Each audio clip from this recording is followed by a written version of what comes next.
What if the biggest rocket ever built, SpaceX's Starship, is too big to work? I'm diving into why its massive size might be its downfall, and trust me, most people aren't seeing the full picture. In the first 10 seconds, I've got you hooked, and here's why this matters. Experts have warned that scaling up like this could backfire, yet SpaceX keeps pushing. Is this genius or a gamble we can't afford?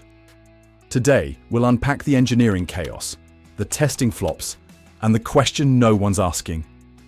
Can something this huge really succeed? Or is it doomed to crash and burn? Stick around. This is bigger than you think. Love this? Smash that subscribe button. Help me hit 1,000 subs by New Year's and join the ride to unravel more epic stories. Let's start with the basics. SpaceX's Starship is huge, 120 meters tall, 5,000 tons when it's fueled up, like stacking 20 Boeing 747s end to end. Break it down. The super heavy booster, 70 meters of it, packs 33 Raptor engines. Then there's the Starship spacecraft, 50 meters tall with 6 more, 3 for sea level, 3 for vacuum.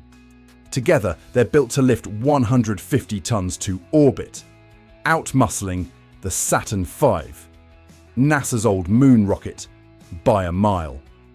And here's the kicker. It's fully reusable. SpaceX wants to slash launch costs to pennies on the dollar and haul humanity to Mars. It's a vision of scale, spaceflight, not just for governments or tycoons, but for everyone. Now, imagine a car so massive it needs 39 engines just to get down the street. Sounds wild, right? You'd brag about it until it breaks down at the first stoplight. That's Starship's gamble in a nutshell. Size is its superpower, but it's also its tightrope. Think of the Titanic for a second. Its scale was its selling point, a floating city no one thought could sink. Until one iceberg showed how wrong that was. Starship's the same vibe. Ambitious, jaw-dropping, but maybe too big to keep steady. Starship looming over Falcon 9 and Saturn V, a stainless steel giant gleaming in the sun. It's a sight to behold, no question. But can it hold together when the pressure's on? That's where the story gets messy, so let's peel back the layers. Here's where it gets real. Starship's size isn't just a flex, it's a headache. Imagine your car's brakes failing because one little hose springs a leak. You're annoyed, maybe stranded, but you fix it. Now scale that up to Starship. 33 engines on the booster, 6 on the spacecraft, and miles of plumbing shuttling methane and oxygen at insane pressures. That's not one hose, it's a spider web of them, and every single one's a potential bust. Look at Flight 8. 2 booster engines didn't relight during the boost-back maneuver, and up top, a fire erupted in Starship's engine skirt. One spark, and the whole thing unraveled. Why? Too many moving parts. Too many chances for something to go snap. The V2 Starship, they tweaked it after earlier flights, added extra pipes called downcomers to move fuel from the upper tank to the engines faster. Smart, right? Except more pipes mean more weak links. Experts point to vibrations. Like a guitar string you pluck too hard, it shakes, it snaps. Imagine a sketch. Pipes rattling inside the tank, fuel sloshing like a stormy sea, a leak starting, then fire.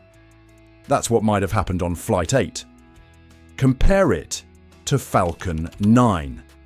9 engines, simpler plumbing, over 200 launches without a fireball.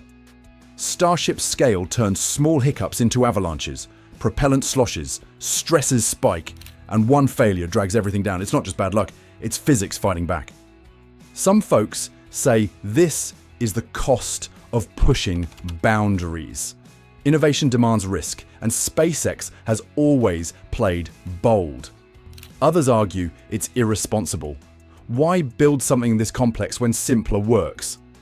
Picture the Super Cameo Kande, a neutrino detector in Japan. It collapsed in 2001 because one tiny flaw cascaded through the system. Starship's got that vibe. One crack, and the whole thing's toast. So, what do you think? Is this a necessary gamble for progress, or a design flaw baked into its bones? Either way, SpaceX has a monster to wrestle. Now let's talk testing, because that's where the rubber meets the road, or doesn't. By March 2025, Starship's had 8 flights, and not one's made it fully to orbit. Flights 7 and 8? Same script. Engine fires, loss of control, explosions lighting up the sky. Flight 8 spun out, raining debris over the Caribbean. Pretty, but not the plan. SpaceX added fixes after Flight 7, like fire suppression and more sensors. But it flopped anyway. Why? Size slows everything down. Building a 5,000-ton rocket isn't quick. Takes months to weld, stack, and test. Compare that to Falcon 9. Smaller, faster to crank out, launching every few weeks. When Starship blows, regulators step in, grounding it longer. It's a grind. Build big, fail big, wait big. Imagine a chef baking a massive wedding cake. 5 tiers, fancy icing, the works.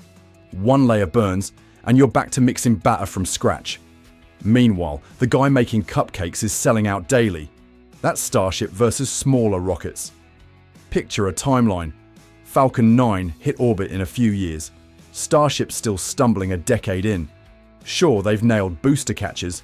Flight 8's tower grab was slick. But orbit's the prize, and it's slipping away. The debris messes don't help either. Governments hate cleaning up after 120-meter fireworks. Some defend it. SpaceX thrives on failure, they say. It's how they learn. Think of the Wright brothers. Their planes crashed plenty before they flew. Others aren't so forgiving. Size makes perfection a pipe dream. And 8 tries with no orbit smells like trouble. What's your take? Is this just the messy road to greatness, or proof Starship's too big to get off the ground? Time's ticking, and every test is a bet on whether scale wins or wipes out. Let's talk about whether Starship even makes sense. It's built to haul 150 tons to orbit. Awesome, right? SpaceX says that cuts costs, making launches dirt cheap. But here's the rub. It needs a massive launch tower, those fancy chopstick arms, and 5,000 tons of methane and oxygen to lift off. That's not a quick fill-up at the gas station. It's a logistical beast. Most satellites today weigh under 10 tons. Falcon 9 knocks those out easy. Starship's like bringing a semi-truck to deliver a pizza. Overkill, unless you're feeding Mars. And right now, Mars is a long way off. Imagine owning a monster truck for grocery runs. Sure, it's cool, but you're burning cash on gas and parking's a nightmare. Smaller rockets like Falcon 9 or Blue Origin's New Glenn launch more often, tweak designs faster, and fit what customers actually need. Starship's betting on a future glut of mega payloads, but if that doesn't hit soon, it's a shiny relic. Landing on Mars. No fuel depots, no towers, just a 120-meter giant hoping for a soft spot. Some say it's visionary planning. Others call it a pipe dream. What do you think? Does this practicality hold up, or is Starship too big for its own boots? History's got some harsh lessons here. Take the Iconoclast, a 19th century ship so huge it cracked under its own weight, done in by ambition before it hit the waves. Or the Saturn V. It got us to the moon, but its size and cost shelved it once the race was won. Starship's got that vibe. Flight 8 spun at 16 RPM, 6 Gs at the edges, and tore itself apart. A little engine fire became a death spiral because its mass couldn't take the strain. The bigger they are, the harder they crash, and Starship's proving it. Think of a Jenga tower. Small ones wobble but stand. Stack it too high, and one nudge sends it tumbling. That's Starship's risk. Scale turns hiccups into havoc. If these flops keep piling up, what's next? SpaceX could shrink it.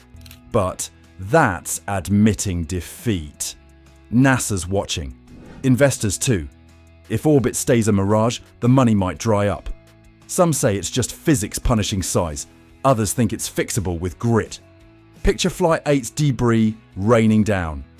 Beautiful, but brutal. What's your gut say? Is this a fatal flaw or a stumble before the leap?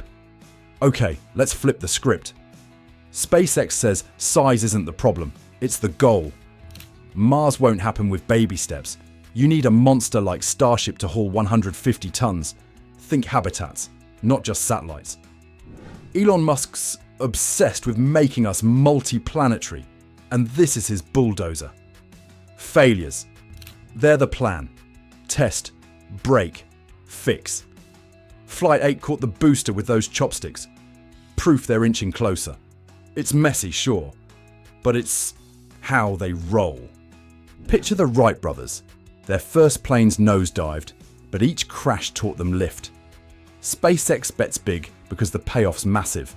Cheap, reusable spaceflight that rewrites the game. Critics call it reckless, waving red flags at every explosion. Fans say it's genius. Scale's the only way to crack the cosmos. Look at Falcon 9. Small wins built trust, but Starship's aiming higher. Even I'll give props. The ambition's electric. But does the reality match? Some argue it's just time. 8 flights is nothing for a giant. Others say it's too much, too fast. Imagine a timeline. Saturn V took years too. What's your call? Is this bold brilliance or a stainless steel stretched too far? Starship's story is clear. Its massive size brings engineering chaos, testing delays, and practicality doubts. 8 flights, no orbit. Each explosion shows how scale can turn ambition into a fireball. It's a warning. Bigger doesn't always win. From vibrating pipes to spinning wrecks, the challenges pile up, and history whispers, giants can fall.